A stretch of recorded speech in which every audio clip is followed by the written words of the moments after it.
Thank you. So again, I'm thankful to be here. Appreciate the invitation. And I thought what I would do this morning is just the ones that don't know so much about the center is talk to you about the Center for Native Health. And just some of the work that we're doing. I've been the executive director since, I guess, the end of 2019. I was on the board starting in 2015.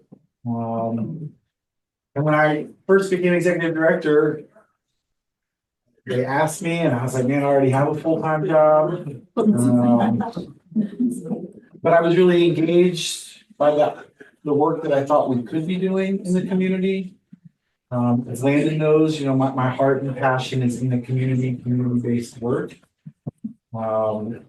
So anyways, that's kind of the story I wanted to share with you all. So if you have questions or whatever, just let me know. This is our logo. And this image was designed by a couple of different people, one of them being Tom Belt, who's an elder in the community. I've heard it described as the pottery stamp.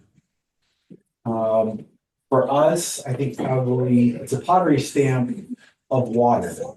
And if you look at the river and the counterclockwise circles that the river makes in certain spots, that signifies to us places of good medicine. It's places for us to go to water. And a lot of Cherokee people still go to water. I live by water. I haven't not lived by water now for almost 15 years. I don't know that I ever will not live by water. So that's what our logo is.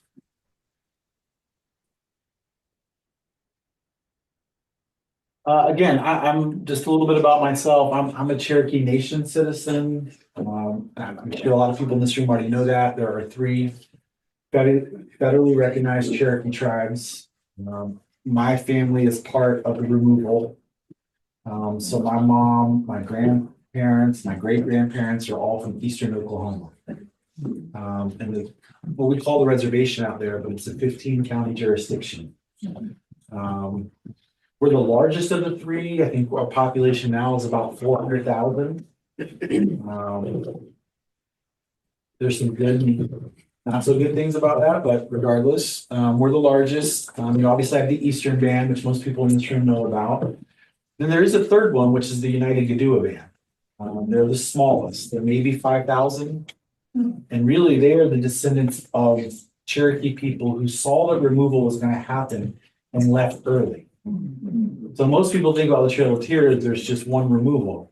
For Cherokee people, we moved in waves. And the forced removal was a part of that. Anytime I talk about this, I always get an Eastern Band member who tells me, make sure you tell them that we never left. And so the Eastern Band folks are people that never left through various means. They either bought property, had to buy some of that property 3 different times. Some of them lived in hidden caves.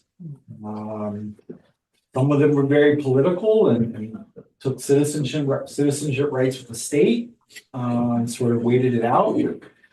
There are also people that were taken to Oklahoma and walked back.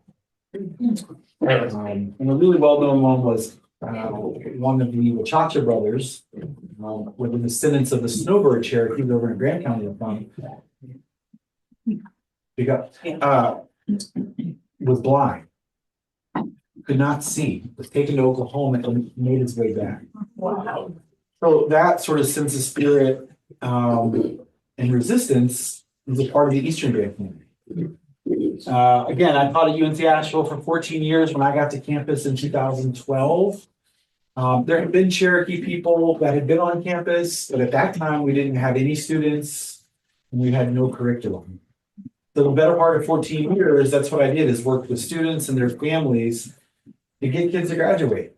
And in 2018, that fall, we had 23 Eastern Band students enrolled. And I know that's a huge number, but for us, that's a big number. That's a lot of work. And the university was really behind it, and then obviously the political winds changed. And so I ended up leaving. And now I'm at the Center for Native Health as executive director.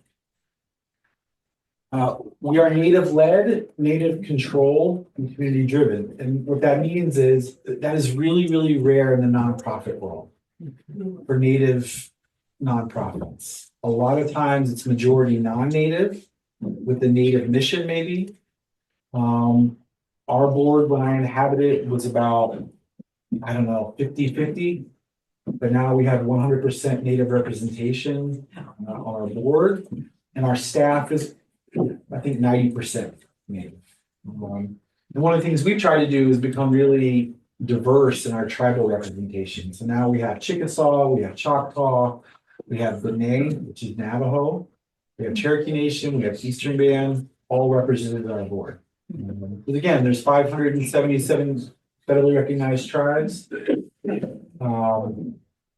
It's really diverse. And so we wanted a diversity of perspective in our board.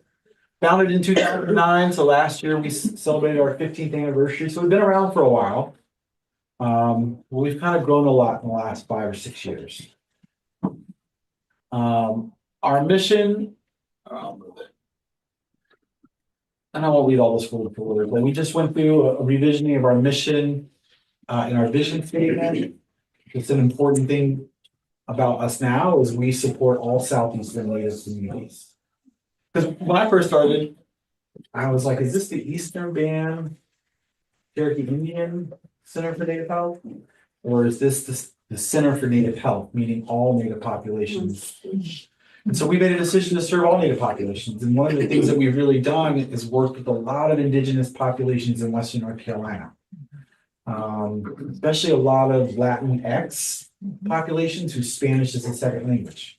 So we're trying to develop those relationships and partnerships. And to be honest, we have to educate a lot of people in Cherokee about that.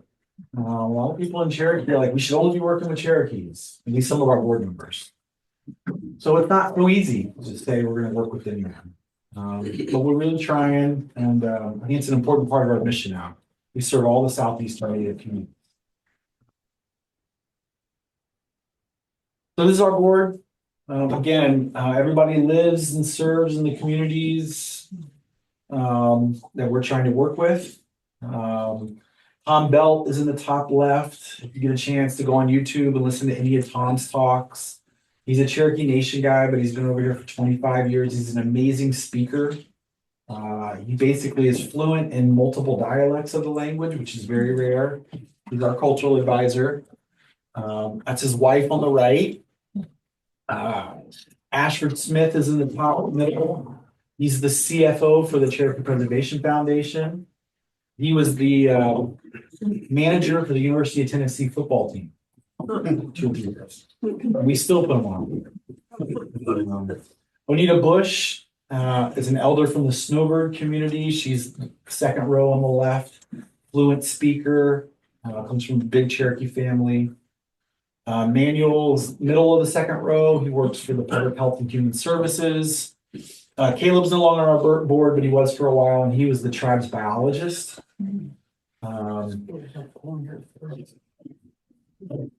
Tara McCoy is on the third row. She is a master potter, and she runs the adult leadership programs. Tara is an amazing human being, and if you ever get to check out any of her artwork, pretty profound. Kelly Murphy is in the middle of the third row from the top. She's a really, really strong second language learner, mom of 2 kids, and ceremonially in Cherokee, she's one of the head women. So nothing really can happen without Kelly being a part of a decision-making process. So she's really important that she's on the board. Katie Tiger, she's Choctaw.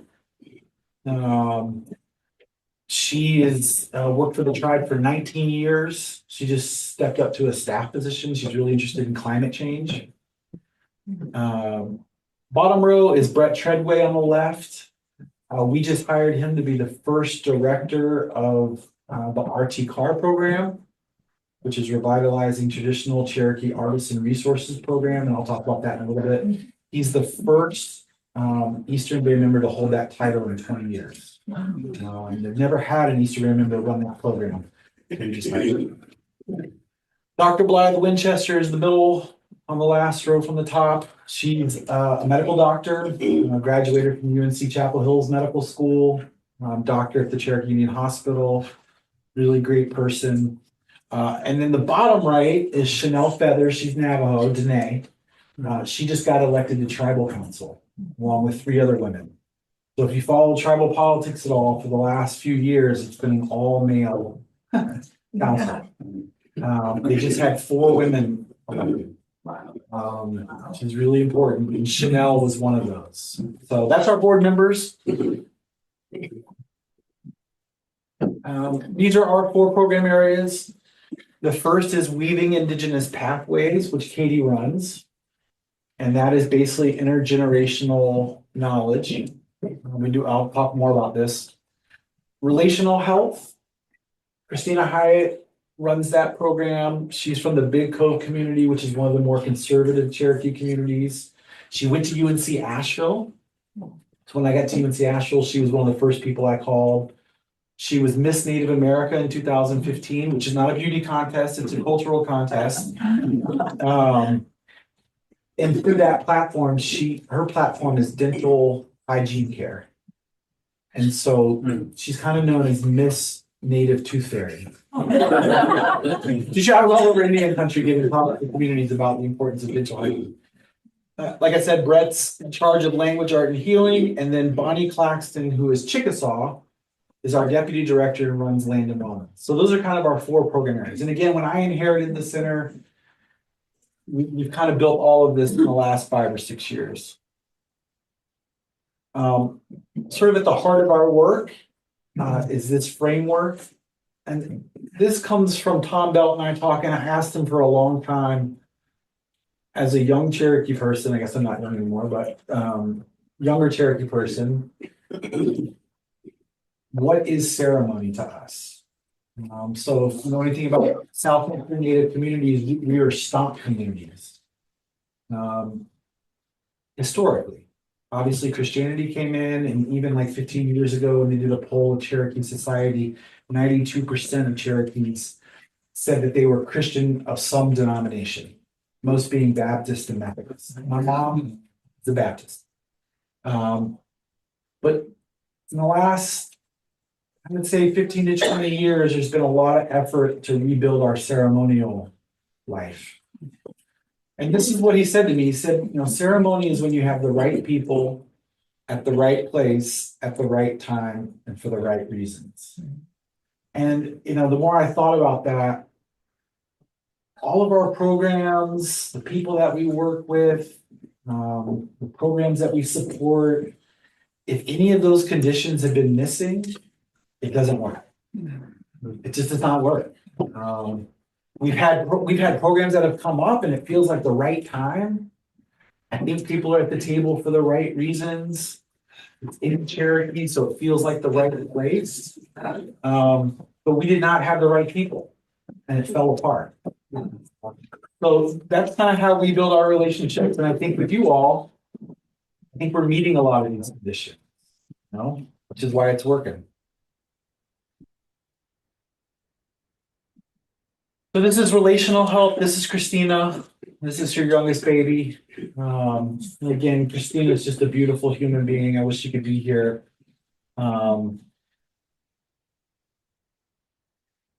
The program I just want to talk to you all about a little bit, because this is where a lot of our resources are going. So when y'all contribute to the center, this is where we're putting a lot of our time and effort. And this is Dini Ne Ladi Dinishte Lankido, those who care for the pregnant ones. So when I first became executive director, I'll even say going back to when I was a board member all the way to 2015, I kept hearing about the desire to create and recreate our birthing ceremonies. We just lost that. And currently, no Cherokee baby can be born on Cherokee land. Even with a home birth? You cannot have home births. All of the babies that are born, they're shipped out basically to Silva and Harris Regional. Some come to Asheville. but you can't have a baby at the Cherokee Indian Hospital. There's no maternity ward. There's no home births. And Why is that? well, I think in a practical sense, insurance reasons at the hospital. There used to be a maternity ward, but they have built a brand new hospital. They did not include a maternity ward. And even if so, those births would be happening in a very Western way. Right.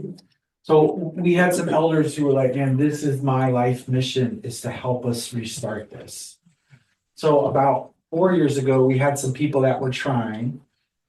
Again, it goes back to the framework. We just did not have the right people and the right combination. And so we ended up having to walk away from that project.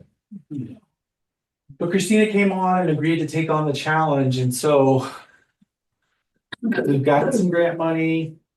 I feel like we've met the conditions. And part of saying that is this work is not just secular for us, it's very spiritually based. And, just happy to report that this year we trained 12 Cherokee women to be doulas. And what we're trying to do is create culturally fluent doulas.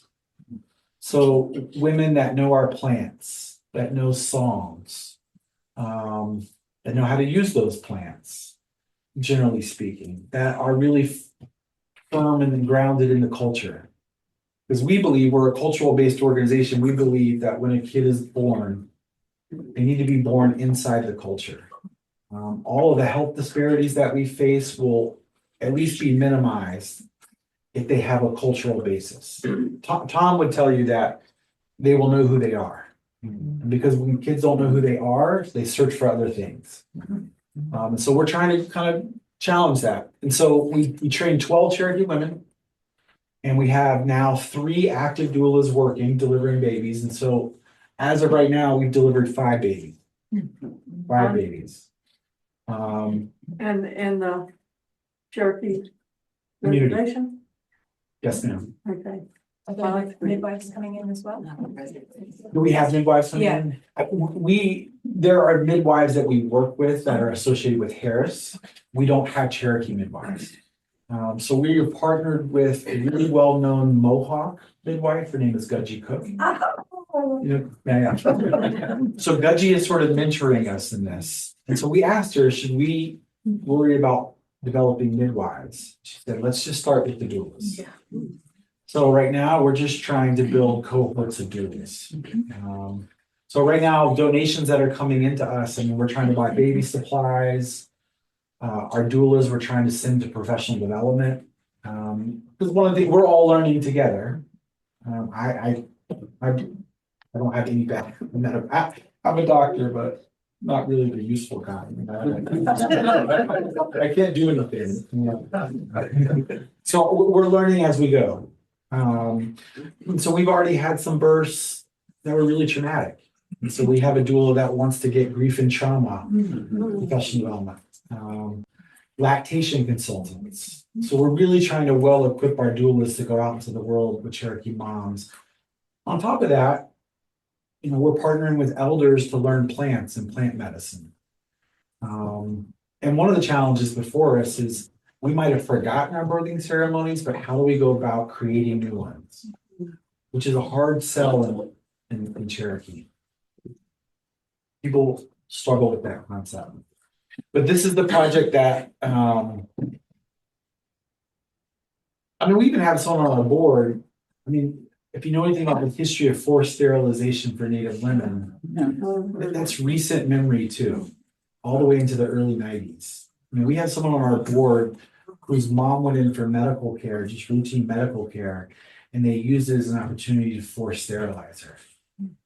And that's really recent memory, So the fact that we're delivering babies, Cherokee babies by Cherokee doulas, that's a significant development, for us.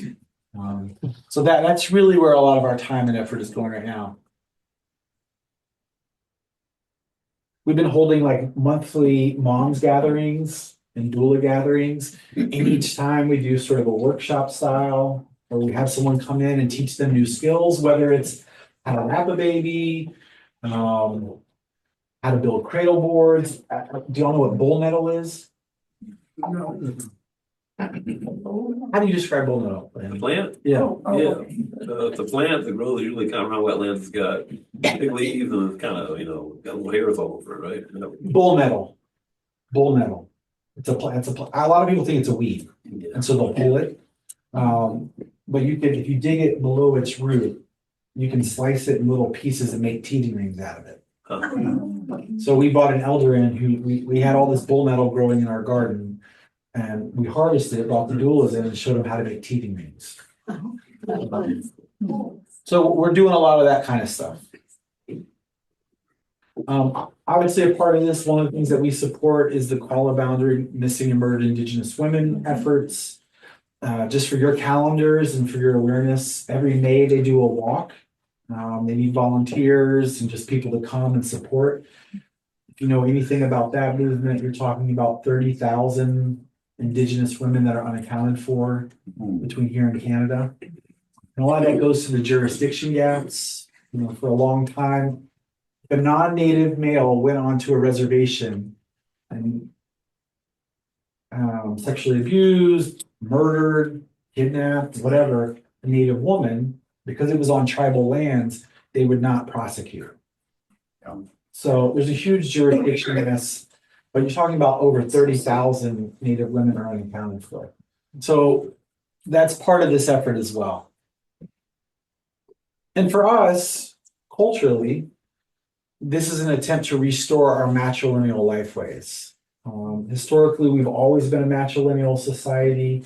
Women were war chiefs. Women made the most important political decisions. Men really could not do anything without women approving it. Some people say we've lost that. I would, Cherokee women, I would say that's not the case.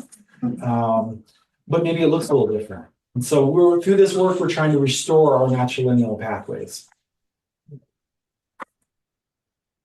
Language, art, and healing is one of our program areas. One of the things that we just recently completed, and I'll show another picture in a second. We just built a wood-fired kiln in the Birdtown community. And I think we're supposed to already have had a community gathering, but we're just procrastinating, I guess. But we would love to have some of y'all there when we do fire it and have a kickoff. If you know anything about Cherokee pottery, usually it's been for thousands of years fired in the ground. But in the early 20th century, we had some Catawba women in South Carolina come live up in Cherokee. And it kind of took our pottery in a different direction. And so most of the pottery that you see is really for the tourist trade. And so we really are thinking about that in terms of mental health and spiritual health, reclaiming what is Cherokee pottery, and also pushing the boundaries of what can Cherokee pottery be. And this was in collaboration with UNC Asheville. But we did a presentation at the National Ceramic Conference, and people were like, well, why are you presenting? And it's like, well, Native nonprofits have a role to play in all this work. Native populations receive less than 0.5% of all philanthropic dollars. Most people think that if they send money to the tribe, they're donating to the people. And I just would caution you all that no knock against tribal governments, but they're still governments. I mean, they're highly bureaucratic. Cherokee governments often reflect Western governments. I just would caution you on that, So I think Native nonprofits have a really strong role to play, and they're playing a big role out west. And so one of the things that we're able to do is work with community members on things the tribal government won't. And so this is a project, Asanashi no le Ado le Guashki, the skilled one and the learner. And it basically was a pottery apprentice program. And what they did is they came to us. I was at UNC Asheville at the time, and they wanted to learn how to do two things. how do they dig and process traditional clay? So if they see a clay vein in this landscape, how do we harvest it? Because our ancestors did for thousands of years ago. And then once we harvest it, how do we process it and make pots out of it? The other thing they wanted to do was learn how to do a wood-fired kiln. And so we partnered the UNC Asheville ceramics faculty and the Cherokee potters together. And for a year and a half, they just learned from each other. Cherokee potters taught the UNC Asheville ceramics faculty about the traditions. UNC Asheville ceramic faculty taught Cherokee potters about wood-fired kilns. We went and visited 5 different kiln sites. And then finally we got to where we built one in the community. This is Levi West. He's one of the younger potters. He's pretty remarkable, very, very talented. He runs the Cherokee Youth Leadership Program, but I think he spends most of his time doing pots now. I don't know how much he works, actually. He just does pots. This was Tara at UNC Asheville demonstrating. A lot of Southeastern pottery is stamped. You take a paddle, and you shape it, and you put designs on it. So that's what Tara's doing here. This is actually a pot I made. Right, looks a little wonky. This is Matt West. He's one of the faculty members at UNC Asheville. He builds awesome wood-fired kilns. And so this is kind of the style of kiln that we ended up building.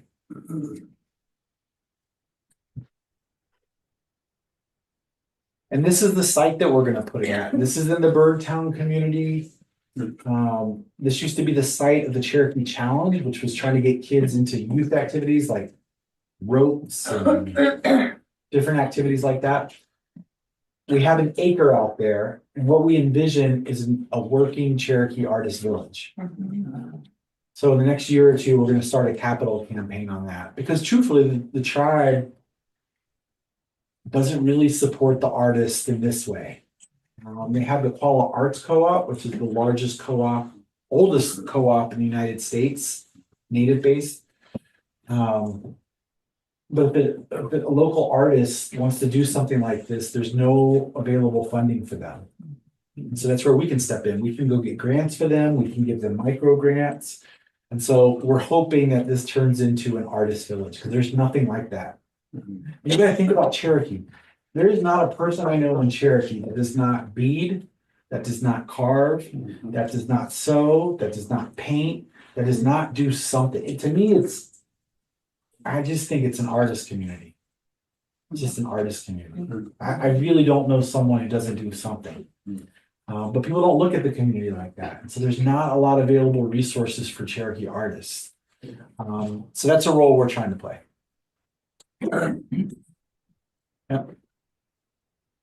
They started last February. It was freezing cold. Yep.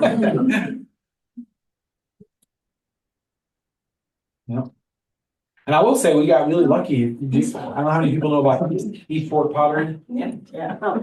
East Fork pottery. East Fork. Yeah. East Fork. A lot of people know about East Fork. I think now they're like one of the largest ceramic distributors in the country. Okay.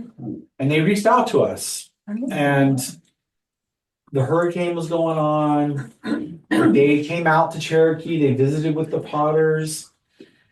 In December of last year, they gave us 5% of their profits in December. Wow. And they did a raffle for us, and then they had donations. And it ended up being almost $250,000. Wow. One that speaks that much money. But how generous, And so what we hope is that relationship continues too, because their potters can come out to Cherokee. There's a vision in Cherokee of creating a whole homeware, Cherokee plates and bowls and things like that. We'll see what comes of that, but this was an amazing partnership. It helped us finish the kiln and has given money for really kind of to start the vision of the artist community. They've been really, really amazing for us. And now this site is really a working site. So Tara has a spring class every year where she's teaching community members how to do pottery for the first time. So they're coming out to the site and also learning about wood fire technology. What we hope is that we'll have artists from all across Indian country come and do workshops. So we want to have outdoor classrooms. So we'll see. And again, how does this relate to health? It's about building a future where Cherokee babies are born hearing songs in their ancestral language, where pottery tells the story of a people who have been here for centuries, shaping the earth and being shaped by it. You know, to me, it's about land, it's about health, it's about mental health, spiritual health. For Cherokee people, we have a concept called Tohi.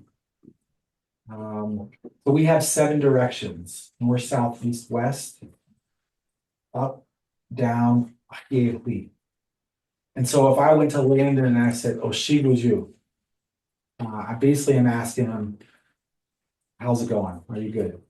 Having a good day?" And he would say, hopefully, he'd say, "Oh, stop, I'm good." But if I asked Landon and I said, "Tohiju," I'm asking a very different question. I'm asking, are you fine? Like, are you in spiritual, mental, and physical good health? Are you in the right relationship with the 7 directions, which also includes all of our natural relatives? And Cherokee's view of sickness is if you were to answer gaze tohi, I am not fine, means he would be out of balance. And being out of balance would invite sickness into his life. That's how traditionally Cherokees have viewed sickness. It's not necessarily something that just happens to you without your action in it. Does that make sense? So the question of Tohiju is a really different type of question than just are you good or are you fine? It's like, are you spiritually aligned in the world? Right? So all of this work is about Tohiju.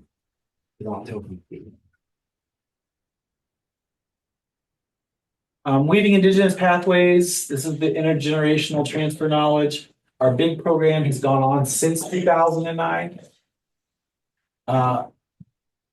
This is our longest running program, and it's basically to get Native kids into medical professions. So if we're having health disparities, one of the reasons why we have health disparities, I mean, there's only, I think, 1% of all medical professionals are Native. So we're trying to get Native medical professionals trained, then come back into the community to serve the community.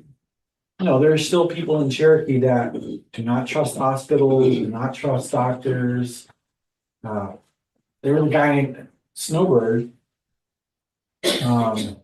was part of a project I did in 2019. And he started having medical issues like in 2020. And they wanted to send him to a hospital and he just refused. And he ended up passing away. Because his belief was in Cherokee medicine, which was fine, but he also needed to go see the doctor. But because of the history of medical care for Native people, he just wouldn't do it. And he did not want to go get medical care and not see a Cherokee person talking back to him. It just didn't make sense. So that's our project that is called MedCat, Medical Careers and Technology Pathways. We do summer camps, we do learning activities all year long, mostly at universities. The other project we have, which you might have heard of, and man, I would love for y'all to come. It's in September of every year. It's Kawohi Days. Most people know it as Kleeman's Dome. But Kleeman's Dome just got renamed to Kawohi. And the national park shuts that site down for 2 straight days, for half days, to allow Cherokee school kids to come and learn about the site. And it's open to anyone. And so we do cultural activities, we have talkers, we do dances, we do songs, people teach them the history of that place. And Kleeman's Dome is probably one of our most important sites. The Bears had council houses there.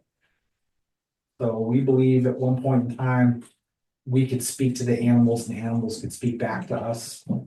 And so when their animals would get stressed or anxious, the bears would hold a council at Clingman's Dome. And Quohi means mulberry place. So the mulberry tree is medicinally very important to us.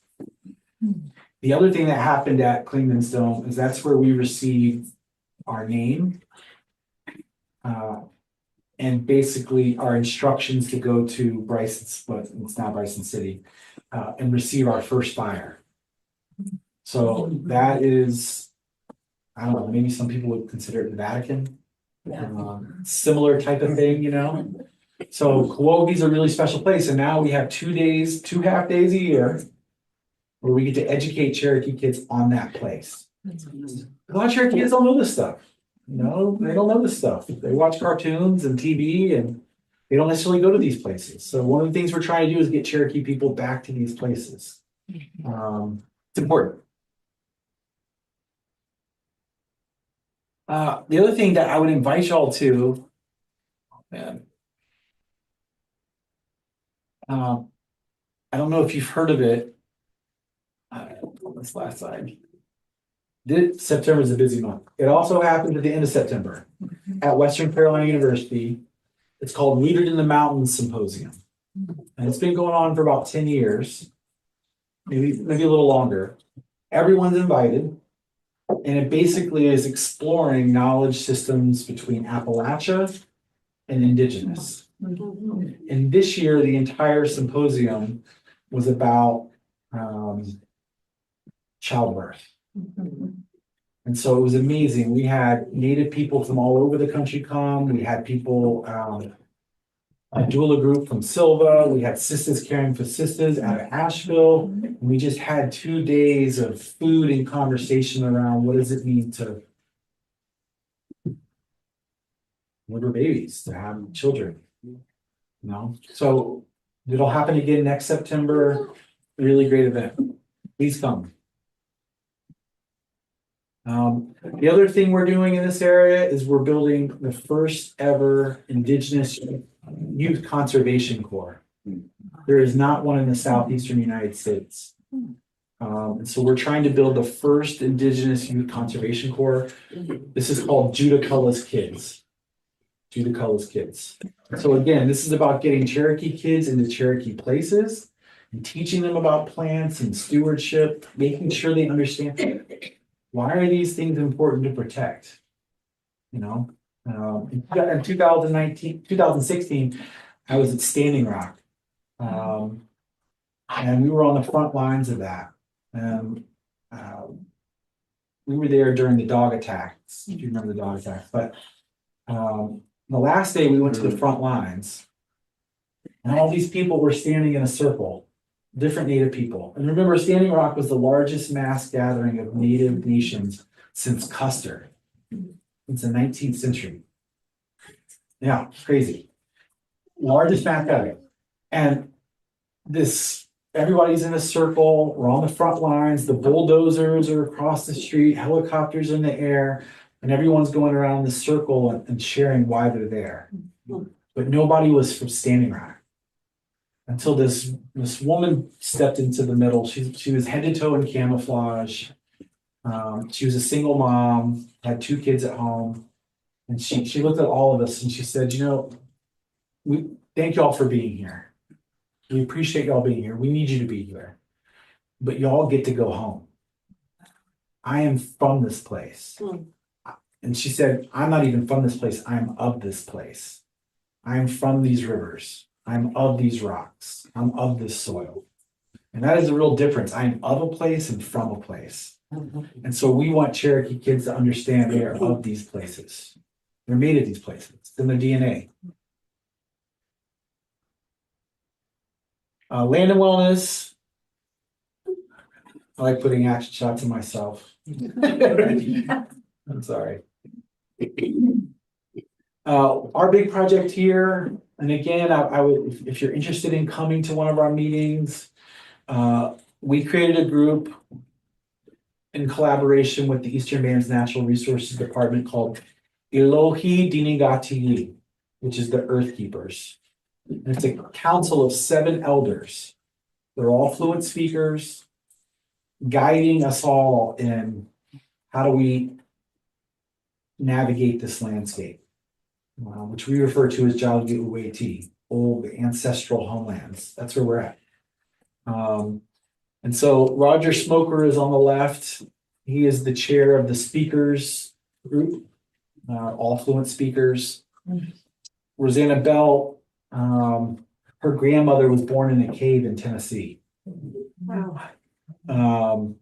And this person right here is Mary Thompson. She's an exceptional artist. She's from Big Cove. She just got nominated for a huge national award. She's a part of it. She's the chair of this group. And so they're helping us work with the Forest Service, because the Forest Service owns a huge amounts of Cherokee land. And so we're trying to educate each other. What does it mean for the US Forest Service? What does it mean for the Appalachian Trail Conservancy? What does it mean for the Southern Highlands Conservancy? What does it mean for Mainspring? What does it mean for all these places to hold Cherokee land? Right? So we're trying to educate them, and they're educating us on the issues they're dealing with. And under this administration, not to get too political, but under this administration, there is real pressure on opening up indigenous lands to timber and mining and all these things. So we're trying to educate them, the Forest Service on this stuff. And so we're trying to get them to understand that there are protocols in place, and have been protocols in place for thousands of years on how to understand this landscape. And that is a hard business, especially now. It's really, really hard. But that's the work that we're engaged in there. And again, this is an activity that happened recently that you would be invited to. A lot of this is, native heavy, but non-natives are welcome to come too. And we are trying to relearn how to use fire on the landscape. So we have a garden space at one of our own ancestral sites. And last year I wanted to burn it. Because we have an infestation of Johnson grass. You know what Johnson grass is? Yeah. You got an outward Johnson grass. It just will take over. So they said the best thing to do it is to burn it. Burn it, reinvest. And there's also increasingly more and more research that shows by burning the landscape, we're also helping with climate change and fires and stuff like that. But we have to remember how to do it. So our elders are educating us on what does it mean to burn the landscape. And so we're also educating the BIA, the Bureau of Indian Affairs, the Forest Service, and anybody that works in the landscape. What does it mean to burn? How should we burn? When should we burn? What should we burn? All of these things, right? So we have like a 4-day workshop on that. And again, just to finish up, this is health rooted in place. Our territory was all the way from northern Alabama into Kentucky, South Carolina, North Carolina, East Tennessee. And so this is what we refer to as Jalagi Ayeli, which is Cherokee Nation, or I hear it mostly Jalagi Uweti, which is ancestral. Uweti is old, but not like old, old. It's like ancestral, like your ancestral old. And so we believe that this is the place that centers all that for us.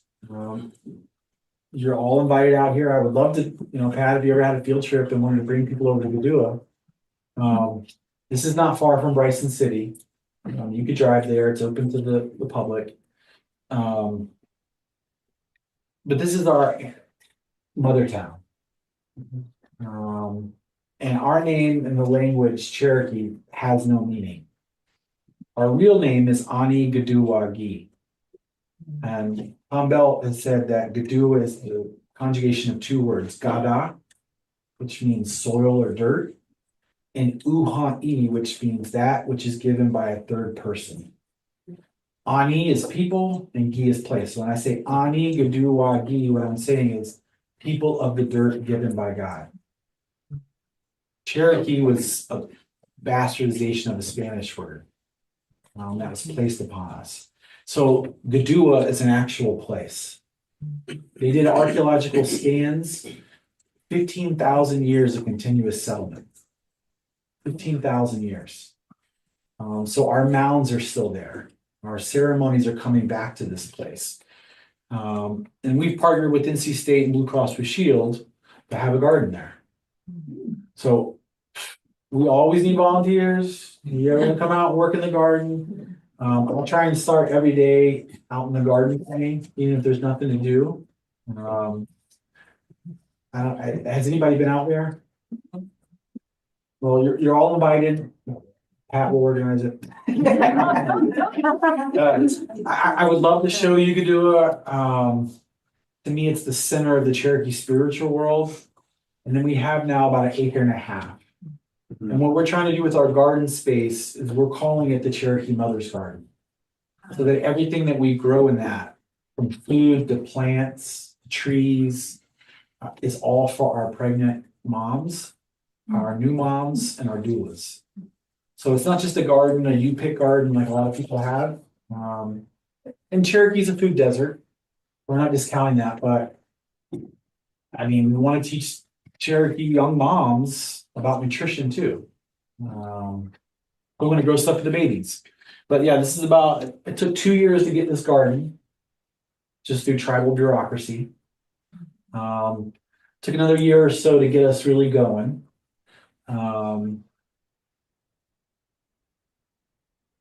But now we're cooking.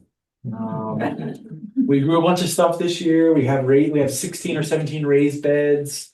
We'll be planting the Three Sisters.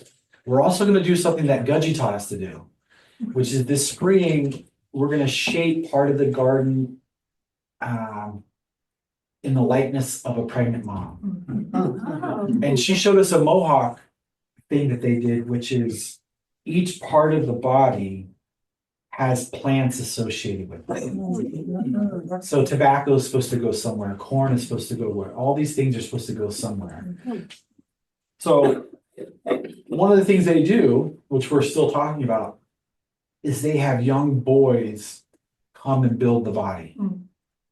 And there's a discussion about that. Some people are like, that's hugely important for young boys to be a part of this process and learn about the importance of this. And the way I've been taught, even more recently about gardens for Cherokee people, as a male, I'm not even supposed to be planting anything. Oh, wow. I'm not supposed to plant and I'm not supposed to harvest. What I can do is I can build. You know, I can build beds, I can till, I can do all of these things, but I'm not supposed to. And so we had someone from Asheville donate a bunch of plants, which we would use for plant medicine. The women had to come out and tell me where to plant and tell me what to plant. And I couldn't even touch them, you know? And so we have those sort of cultural protocols in place, and we're bringing out kids and getting their hands in the ground. When I taught at UNC Asheville, the thing that blew my mind is at one point I was teaching 11 Cherokee kids in my class, and one day I just asked them, how many of you have been in a garden? One hand went up. That is a huge part. And if you look at the European journals, one of the things they kept commenting on is the well manicured gardens everywhere they looked. And that included the forests, who were forest farmers too. For one Cherokee kid to raise their hand and say they've been in a garden, that was hard to hear, you know? So part of what we're doing is trying to get kids in the garden. This was the bull nettle workshop. So this is Eddie Paul. Does a lot over there. And even though he's a Duke fan, he doesn't come in the garden. I'm a Tar Heel, I'm a Tar Heel fan. Yeah, just some of the pictures from our garden. That's it. So, thanks for your attention. I mean, we're doing a lot. We're busy. But again, it's a total honor and privilege for me to work in this landscape.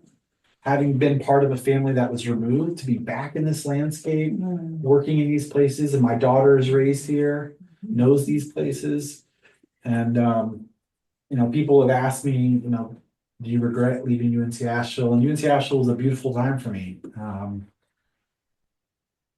But, I get to wake up every day and go to Padua and work in the community, and that's, really an honor and a blessing. So y'all's support means so much to us. None of this would be happening without the support of our friends.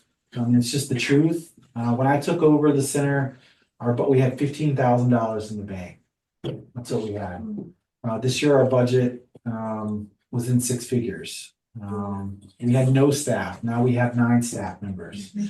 And it's just, it's a lot of hard work by a lot of people. It's also our friends that support us. So I just wanted to say thank you and glad to be here and, invite you out to come and check it out. So thank y'all.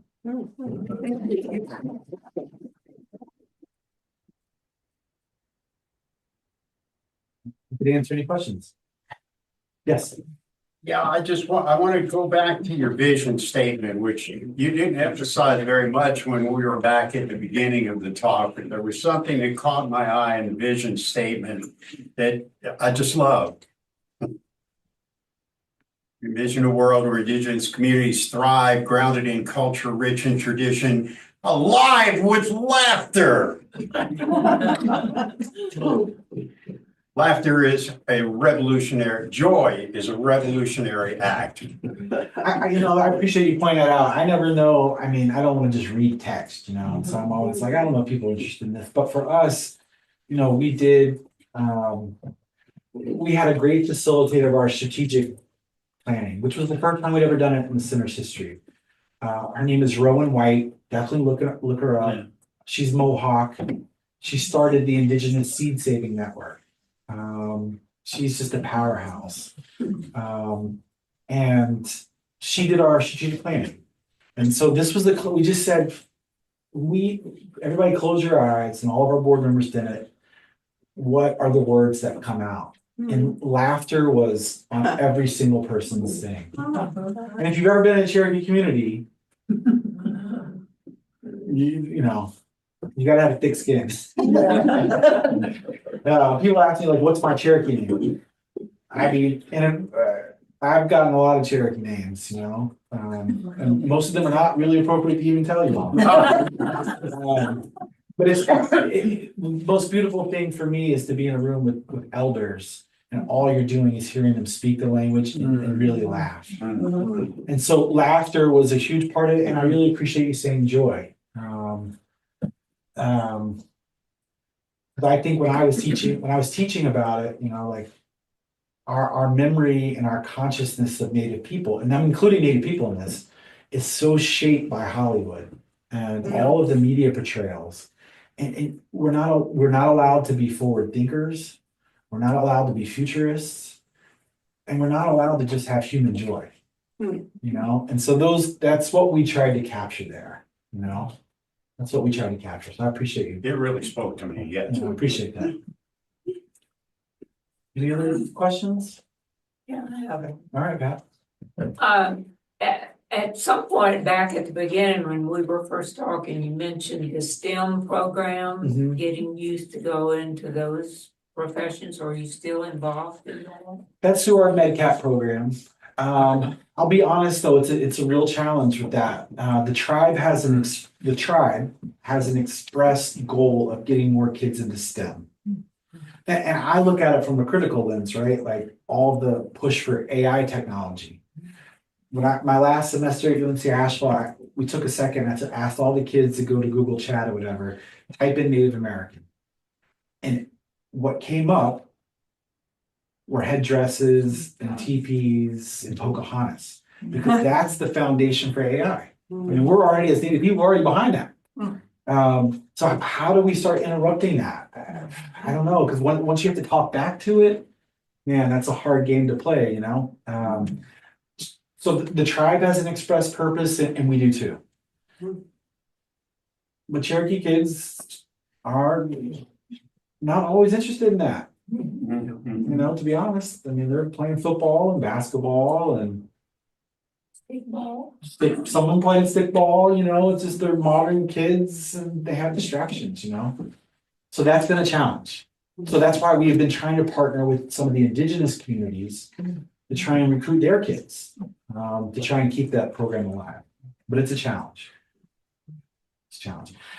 We did go to a climate change conference in Anchorage last year. And we got to hear this young woman speak. She's the first native, I don't want to say the first, maybe one of maybe two or three engineers that have ever graduated from Columbia. And man, her vision to go back to her community, because they're dealing with serious implications from climate change. And to use that degree to go back into her community was so powerful. Not that they're not Cherokee kids that are doing that. And again, Eastern Band. It's just been a challenge. You know, just been a challenge.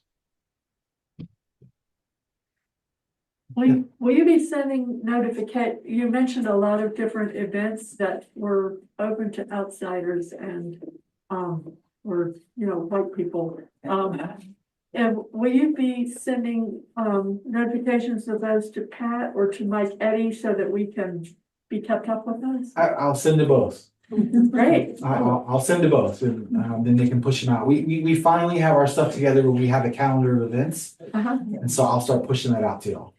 That's great. And again, if y'all, Pat, I mean, if this group, I know it's a drive, but if this group ever wanted to come to Gadua, you know, to me, I can talk about all this stuff. And, I mean, Gadua is just a magical place. So to stand in that in the center of that mound and talk about these things is just a very different experience. So, you know, if y'all ever organized and wanted to come, I'd be happy to collaborate. Yes. So what are the best ways for us to support your organization if we wanted to? I mean, I think support comes in I mean, sometimes we just need good prayers. You know, we need good thoughts. You know, I tell my staff all the time, I mean, this community work is hard work. I mean, community work is really hard work. I mean, Christina, who's doing the doula program, I mean, it's 24/7, you know, and also it's not like the community is a perfect slate, you know, it's got its own politics and people get upset or people get left out, you know, you're just always dealing with stuff. And so sometimes we just really need good thoughts. I mean, I think y'all are already doing it in terms of donations. I mean, obviously financial support to keep us going. What's happened with the federal grant system, I don't know if everybody's in the nonprofit, but with the federal grant cuts, the grant world overnight has gotten so unbelievably competitive. Because all of the federal grant people are now going to foundations. So we've gotten denial after denial after this fall. And it's all the same response. We've been hit with a record number of applications. You know, like the Borough's Welcome Fund, which is a climate change fund, we're a great fit for it. They had 500 applications and they picked 3. Yeah. I mean, that is, I was at a Dogwood Help Trust meeting. And a guy from one of the nonprofits that supports the household population here was saying, there's no more federal or state funding for temporary housing relief. And they were like, you know, Dogwood support that? Well, it's not an express purpose of Dogwood, so they're not going to support it. So the financial world is, I mean, it's going to be tricky for us going forward. So that's one thing. But also, we also just need volunteer, like the garden. You know, if you ever want to come just hang out in the garden, that'd be awesome. That'd be awesome. I'm astounded listening to you. I just moved here about 6 weeks ago from Florida. I don't know any of this stuff. And listening to you talk about how you're trying to maintain and preserve your culture, how have you been kept down for over 100 years? I'm astounded that somebody tried to squash you out, white people like me, I guess, you know, for all this time, you haven't been allowed to prosper and maintain your own standards of living. Well, you know, and there's, I mean, Indian country is big, you know, and so like different geographical places had different pressures. You know, we're on the East Coast. A lot of tribes were annihilated. But you know, for Cherokee people, we met the Spanish in the 1500s. There's about 500 years of sustained contact. You know, sustained contact. But the fact that I'm even in front of you having this conversation is a quasi miracle. You know, I mean, I always try and tell my students, you know, they like, when I was teaching in Seattle, you know, they like the Predator movies and stuff like that, you know, and I'm always like, man, we are these apocalyptic type films, you know, and we had that come to us, you know. I mean, we've already gone through the apocalypse. I mean, we had 93% population loss due to disease. So the fact that we're able, I mean, the fact that there's only 145 speakers left. There's just a whole colonial history that goes along with that, you know, and so. What books can I read to catch up on? Email me and I will send you some. Okay. There's a lot. Thank you. I'd like to also remind everybody, we sent out the link to their website in the email, the meeting email that went out on Friday. Go to that website. It is packed full of information and you can see visuals of a lot of these things. It's great. Yeah, thank you for that. Yeah. That's a good question. Yeah, I could talk a long time about that. Where are you from, Florida? Outside of Tampa. I- Safety Harbor, they have some Indian mountains there, the Oh, yeah. Takaka, I'm saying it wrong, but No, that's fine. yeah, I graduated high school in Orlando. okay. I'm at University of Florida. Actually, Brett Chedway, who's the first director of the RT car program, he's a Gator too. So I was like, I gotta have to hire him. I have to hire him. Somebody else on my staff, she's Eastern Band, she went to Florida State. So So it's a little bit of an Okay. issue. it's like that, it's not, well, we won yesterday, so like I had excelled.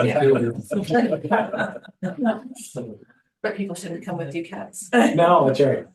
I have a couple of quick stories. When I was 13 and 14, I paddled with the YMCA into northern Quebec, Yeah, cool. and I came across these old abandoned cabins of Cree Cool. living, you know, and they totally like captured my imagination. And when I was 16, I hitchhiked up into Dene. You know, there is a tribe Dene who speak the same language as Navajo. Oh, cool. They live thousands of miles apart. In those days, the people up there, the dog group that I was with, had never heard of the Navajo. Oh, In fact, they were wow. only barely aware of Canada. They'd never heard of Pierre Elliott Trudeau, who was the prime minister. Oh, yeah. Most of them couldn't speak English. Interesting. So that's one. And here's a radically different, you know, there's a company now called Intelligent Internet that has developed a computer AI program designed to run on 10-year-old computers. Huh. So they can be put into South America, Africa. But these computers, like as of 6 months ago, were scoring 48 on the medical benchmark. The average physician scores 16. So, and they are improving it every week. So this is a database of medical information Huh. that, it has transformative power, and it's designed, as I said, to run on old computers. I mean, there's Ben Fry at UNC Asheville who came from Chapel Hill. He's I think I'm one of 4 Cherokee PhDs in the state. Ben came from Chapel Hill. He's an Eastern Band member, and he's a linguist. He actually, I think his PhD's in German. But he teaches Cherokee language at UNC Asheville. And German and whatever else. And I know that one of his big things is trying to develop basically a Cherokee version of AI around the language. Even so much of like, my understanding is even some sort of hologram based stuff to try and keep the language alive. And you know, they're entering tons of stuff into I don't know. We're trying to leverage it, you know, whatever technology we can. In a difficult environment, one of the things that funders often ask for is measures of success. What are your benchmarks for you? Are you thinking 50 years ahead or 5 years ahead? That this is our vision for where we want to be. Are there measurables? That's a really good question, and you're right about that. I think funders, I get a lot of questions about, well, how is this sustainable? What are your benchmarks for success, things like that, and I don't always know how to answer those, to be honest, because I feel like a lot of times funders are looking for data points. That is not necessarily how Cherokee people are thinking about it. So I think for some of my job is to really do this, is to try and tell a story.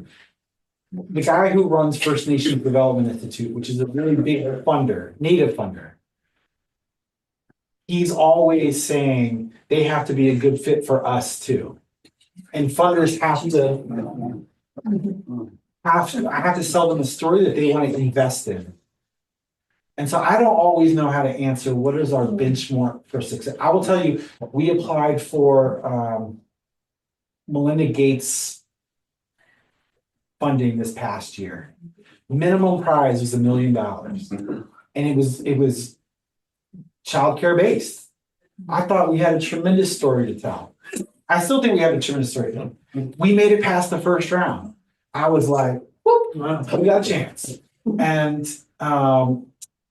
they did a really interesting thing. All the people that made it to the second round, they turned into reviewers. So we were reviewing each other's applications, which is. That's a neat idea. Learn a lot. That's interesting.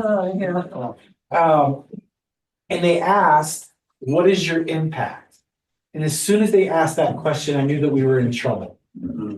Because when I was reviewing, I was seeing other people's we were going against Indian Health Services. Indian Health Services have been federally funded for 50 years, at least. And I was like, that's not our impact. Our impact is generational change. And how do I measure that?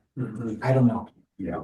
So it's a conversation we're constantly having. So I really appreciate that question. I just don't always know how to answer it. Yeah. I don't always answer it. Thank you. I'm sorry, I know I'm not really answering your question. Yes, you are. You answered it. And one of the things that I might have expected you to say is something about addiction or something about premature pregnancies or something about nutritional status or something about obesity. I mean, I was, as a health provider, I was wondering if with health in the title, you could possibly use some health metrics. Sure. For measurements. Well, the tribe does a huge health study every few years. And so they list some of those things. So when I do an application, I always put some of those things in there. So, I mean, we do have some of those measures. I think for us right now, just, I don't know how to measure the impact of having a Cherokee doula deliver a Cherokee kid. And I know that we can do some of that, and I have to, obviously I need to do a better job of that, but I don't know. I don't know how to measure all those things all the time. My guess, after having delivered a lot of babies, would be that if a woman felt safe and held in her pregnancy, that they're and fed in her pregnancy, you can measure a decrease in premature babies, a decrease in infant mortality, that they're really and an increase in maternal child bonding. For sure. And family bonding. I mean, really, we're trying to work with some people at UNC Asheville. I mean, that's where we have to leverage our friends. Like it's hard. Like, I mean, as executive director, I'm sure some of y'all know, I mean, you're fundraising, you're managing people, all these things. It's hard to create a research study to show these things. And so we're trying to reach out to programs to get that data. Are you offering to help with the grant writing? I don't think. I mean. Thank y'all, thank y'all. Thank you. And I'll think about it. Oh, but what I'm saying is that I think the question is how, to grandstanding and then the people who know the community in the context. No, yeah, I was gonna say something. You married him, now. Like so much in.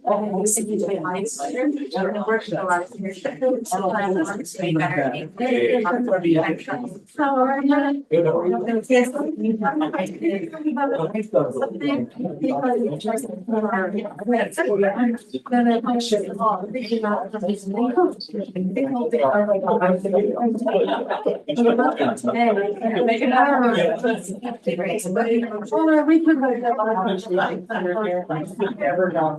They'll take 72.